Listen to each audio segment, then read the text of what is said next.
माननीय उपाध्यक्ष महोदय जी जी नियम 130 के अंतर्गत श्री इंद्रदत्त लखनपाल जी ने जो प्रस्ताव यहाँ पर प्रदेश में स्वास्थ्य सुविधाओं के बारे में लाया है उसमें चर्चा में भाग लेने के लिए खड़ा हुआ हूँ।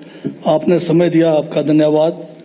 ये जो प्रस्ताव जो यहाँ पर इंद्रदत्त लखनपाल जी ने लाया है, इन्होंने बड़े विस्तार से और बड़े तर्क से इन्होंने अपनी बात रखी है और होना भी चाहिए। अब पक्ष जो है वहाँ इनका गुणगान करने के लिए करोड़ों रुपए इनके पास, बड़े बड़े होर्डिंग, बड़े बड़े पोस्टर, फिर टेलीविजन, फिर अखबार, उसमें ये सारी बातें जो मेरे माननीय सदस्य कह रहे थे वो हमेशा आता है और पब्लिक का करोड़ों रुपए उसमें खर्च होता है और ये है इनके लिए बोलने के लिए पैसा भी है। और जो उसके अंदर कमी है उसको पॉइंट आउट करना, उसको बताना वो विपक्ष का काम है। अगर हम इसको हम नहीं करेंगे तो फिर हम क्या करेंगे? इनके गुणगान करने के लिए थोड़ी बैठे हैं। जो कमी इनके है उसको हमने उजागर करना है और उसको ठीक करना है आपने। तो इसीलिए मैं कह रहा हूं यहाँ सीटी स्कैन की बात हो रही है। कोई सीटी स्कैन ऐसा है कोई जो कहें आपके माननीय सदस्य बोल रहे हैं, प्लीज। जो सीटी स्कैन कोई ऐसा मशीन है कि जो हमने चांद में भेजना है कोई। आज चंडीगढ़ के हर सेक्टर में सीटी मशीन लगी हुई है, एमआरआई मशीन लगी हुई है, पैट की मशीन लगी हुई है। बार बार पिछले 4 साल से यही सुन रहे हैं, एक सीटी स्कैन जो सरकार ना दे सके, फिर क्या बड़ी बड़ी बातें कर रहे हैं आप। विश्व गुरु वाली पार्टी सीटी स्कैन पे मर गए इधर। अब पैट स्कैन, आज पैट स्कैन नहीं है। आज हिमाचल प्रदेश के अंदर पैट स्कैन जो है कैंसर के लिए बहुत जरूरी है, उसके बगैर डायग्नोज नहीं होता है। आप एक पैट स्कैन नहीं लगा सके, बात कर रहे हैं विश्व गुरु बनने की। हम नहीं कर पाए, इसलिए हम इधर हैं। आपने वहां पर दृष्टि पत्र में लगाया हुआ है, आप ठीक करने वाले लोग हैं, अब जल्दी वापस आने वाले हैं आप इधर। तो ये जो है ये जो सीटी स्कैन बार बार वही सुन रहे हैं, पैट स्कैन, पता नहीं कब ये पूरा करेंगे और लगता नहीं है ये इनके जो है शासन में आने वाला भी नहीं है। और ये हम आने के बाद जो है हर पीएचसी में हम जो है ये सीटी भी लगाएंगे, पैड भी लगाएंगे, ये हम लोग करेंगे। आप उसमें जो जरूरत पड़ेगी। अभी वेंटिलेटर्स की बात हो रही है। वेंटिलेटर आए कब? वेंटिलेटर आए कब? जब चाहिए था वेंटिलेटर, जब चाहिए था ऑक्सीजन, उस समय तो तड़पा के मार दिया। और जब अभी वेंटिलेटर जो आए वो भी सारे के सारे घटिया क्वालिटी के वेंटिलेटर। बताइए मुझे कितने वेंटिलेटर आपके जो चलाने वाले हैं? वेंटिलेटर माइक ऑफ स्कैंडल हुआ है प्राइम मिनिस्टर केयर फंड में, जिसका कोई ऑडिट नहीं होना है, जिसका कोई हिसाब नहीं मांगना है, वहां से जो अरबों रुपए खर्च करके डब्बों में बंद पता नहीं किस कंपनी का आ गया है, वो वेंटिलेटर आपके काम नहीं आने वाला है। और अब आप जब कहीं वेंटिलेटर की जरूरत पड़े तो आप गलती से उस वेंटिलेटर में ना जाइए, वहां जाते ही मतलब खत्म हो जाएंगे आप। वहां पर आपका वहां बचने का कोई वो नहीं है। और भी ऑक्सीजन प्लांट की जो बात कर रहे हैं, वो जो ऑक्सीजन प्लांट की बात कर रहे हैं उसके साथ में रिफिल के लिए प्लांट अलग से लगता है। जब आप बैठ जाएंगे ऑक्सीजन लेने के लिए और उधर बिजली चली गई तो आप गए ऊपर, इसलिए जो रिफिल करना है वो प्लांट है कहाँ, उसको चलाने वाला कहाँ है? अभी बताइए कितना आपने ऑक्सीजन के जो है कितने जगह पे ऑक्सीजन की सुविधा दी है। अभी जो नया वेरिएंट आया हुआ है इसका कोविड का, आपने उसके बारे में कुछ भी चिंता नहीं है आपको। आज जो है काशी के अंदर हमारे यशस्वी प्रधानमंत्री जी जो है बहुत बड़ा जो है एक फंक्शन रखा हुआ, धाम, काशी धाम बनाने चाहिए, हॉस्पिटल बना रहे, मंदिर। बताइए इनकी बुद्धि को क्या हो गया है? अब आप बोलूंगा मैं मंद बुद्धि नहीं कहूंगा, मैं इनके बुद्धि को क्या कहूंगा? अब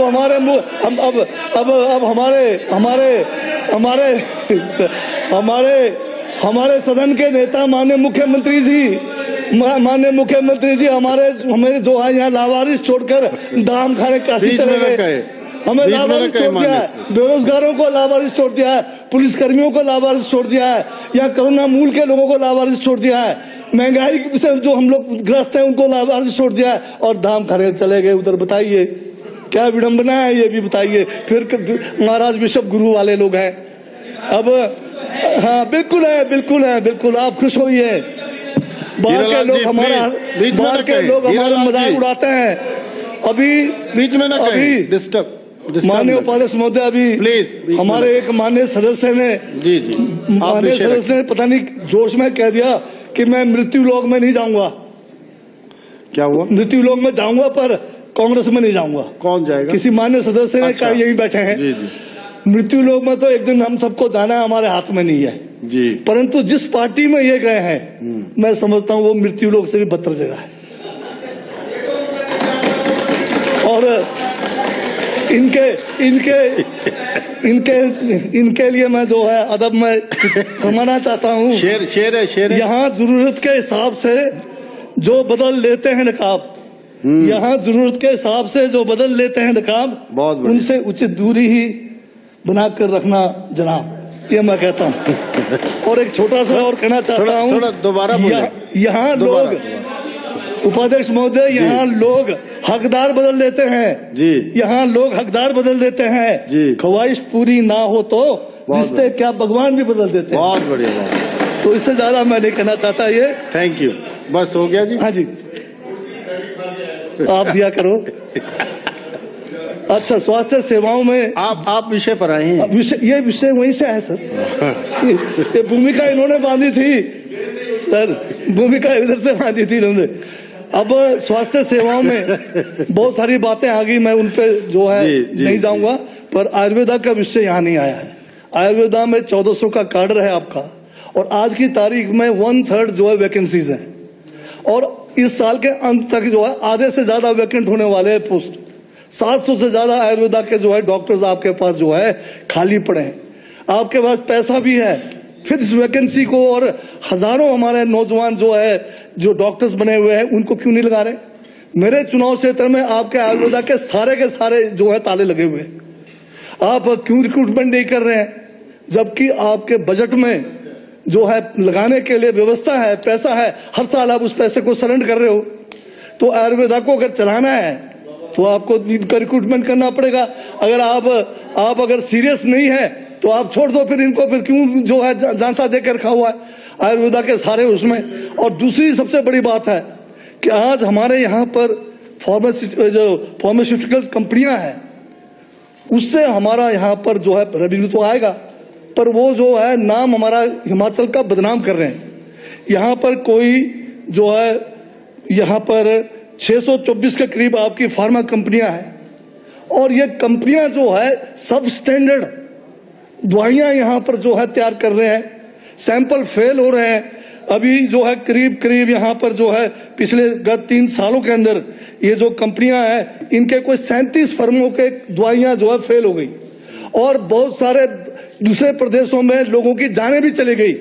और डिपार्टमेंट क्या कर रहा है यहाँ पर, उनके खिलाफ जो है अभी तक जो है 37 में से 24-25 का तो अभी इन्वेस्टिगेशन ही चल रहा है, और 2-4 के खिलाफ, एक के खिलाफ FIR किया है, बाकी के खिलाफ डिपार्टमेंटल पनिशमेंट क्या है कि 1 महीने का लाइसेंस बंद, 7 दिन का लाइसेंस बंद, लोगों की जान चलेगी। आप सिर्फ 1 हफ्ते का उनको जो है लाइसेंस बंद कर रहे हो। उनके खिलाफ जो है FIR होना चाहिए, उनके खिलाफ 302 का मुकदमा भी लगना चाहिए, और उन कंपनियों को जो है हिमाचल से जो है उनको रफा दफा करना चाहिए, तभी हमारी जान बचेगी। आप उसके ऊपर चिंता नहीं कर रहे।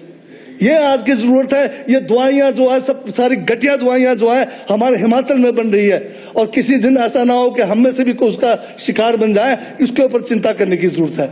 और यहाँ पर जहां पर ये जो आपके मेरे अपने चुनाव क्षेत्र में, अब आप कहते थे कि कांग्रेस समय में बहुत ज्यादा इंस्टीट्यूशंस खोल दिए, आज आप क्या कर रहे हैं? हमारे राजा साहब जब मुख्यमंत्री थे उन्होंने दूर दराज इलाकों में इंस्टीट्यूशंस खोले, उसी का फलस्वरूप आज जो है जो हिंदुस्तान में हमारा रैंकिंग अच्छा है स्वास्थ्य क्षेत्र में। इंफ्रास्ट्रक्चर के हिसाब से कमियां जो है मेरे साथियों ने गिनाया है। अभी क्या कर रहे हैं आप, चुनाव आते समय मेरा एक शोंग गांव है, आपने वहाँ PSC हमारा जो है 2017 में हमारा वहाँ पर वो जो है शुरू किया था, आपने जो है उसको जो है आके 19 में उसको 20 में उसको डिनोटिफाई कर दिया। और अभी मुख्यमंत्री जी आए, उसी जगह से 15 किलोमीटर जहाँ कोई आबादी नहीं है, जहां कोई आबादी नहीं है, वहां PSC खोल दिया। और अपने वक्तव्य में मुख्यमंत्री जब भाषण दे रहे थे कहते हैं कि जनजाति लोग गलत नहीं बोलते, झूठ नहीं बोलते, शायद ठीक जगह बताया होगा। जिस मुख्यमंत्री को यही नहीं पता कि मैं PSC खोलने की घोषणा कहां कर रहा हूं, फिर कैसे घोषणा कर रहे हैं बताइए आप? तो इस किस्म की घोषणाओं से आप जो है लोगों का कल्याण नहीं कर रहे हैं, आप लोगों का जो है नुकसान ही कर रहे हैं। और अभी यहाँ पर जो है ये जो आपके ये हेल्थ केयर की बात आई है, आयुष्मान या हिम केयर, नाम बदलने में आप माहिर हैं। आपने सारे नाम बदल दिए, रेलवे स्टेशन के नाम बदल दिए, आपने गांव के नाम बदल दिए, शहर के नाम बदल दिए, स्कीमों के भी नाम आपने लगातार बदल दिए। ये हमारे समय के केयर की सारी स्कीमें, आयुष्मान भारत भी हमारे समय का है, हिम केयर भी हमारे समय का है। इसमें ठीक है कि आपने उसमें इजाफा किया है, 2.5 लाख से 5 लाख किया है, वो आपने किया, ठीक किया है, अच्छा किया है। आपने उसमें वो है। आप अभी जो ये मुख्यमंत्री राहत कोष की बात कर रहे हैं, मैंने प्रश्न लगाया था, उसमें जिस दिन प्रश्न लगा था पिछले 2 साल पहले 3 करोड़ से ज्यादा जो है सिर्फ एक ही चुनाव क्षेत्र में, वो भी माननीय मुख्यमंत्री जी के चुनाव क्षेत्र में राहत दिया। बाकी लोग कोई बीमार नहीं होते, जिनको राहत नहीं चाहिए, बाकी लोग जो है सब ठीक है। 20 करोड़ के फंड में 3.5 करोड़ उधर चला गया, आज की तारीख में तो 10 करोड़ हो गया होगा वो। तो सारा का सारा ये बात है कि अंधा बांटे रेवड़ी, मुड़ मुड़ को अपने को दे।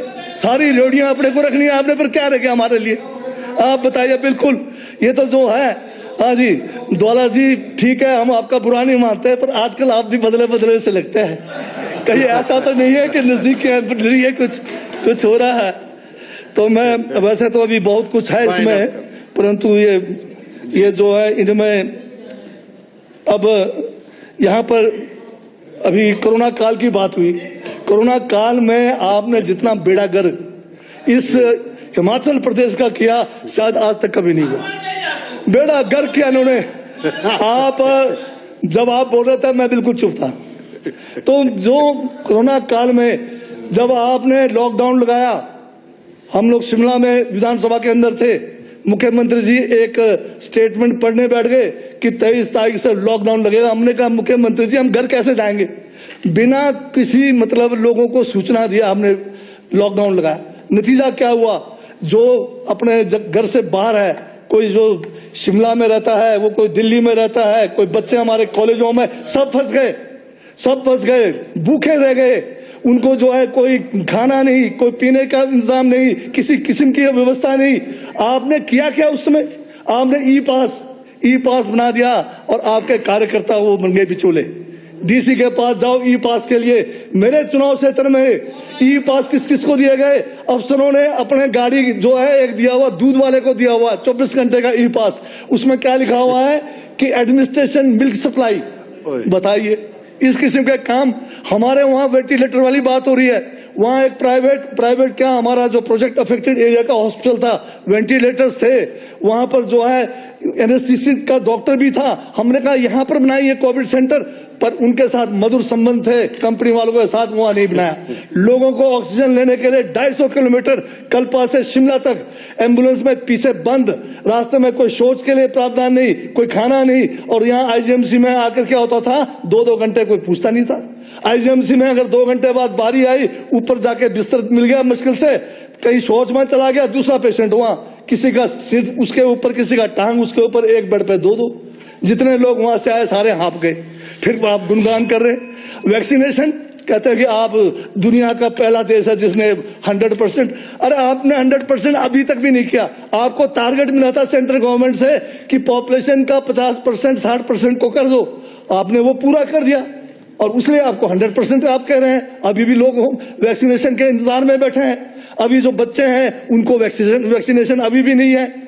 आज बताइए आप कहाँ अपने आप गुणगान कर रहे हो। उस समय लोगों को कितनी मुसीबत हुई, ना कोई राशन, ना रहने का व्यवस्था, ना कोई दवाइयों की व्यवस्था, हर तरफ से लॉकडाउन किया हुआ। इमरजेंसी, हमारा तो इमरजेंसी घोषित था। आपको दौड़ने से पहले मौका तो मिला होगा, जब पीछे आए कैंची वाले आप दौड़ तो गए। यहाँ तो आपने बिना घोषणा किए ही हमें इमरजेंसी में डाला हुआ है। तो इन सब बातों को ध्यान में रखते हुए स्वास्थ्य सुविधाओं को जो है बेहतरीन करने के लिए बहुत गुंजाइश है। आप नाराज मत होइए, आप जो कमियां हैं पूरा कीजिए, मानव का कल्याण होगा। आपका धन्यवाद। Thank you.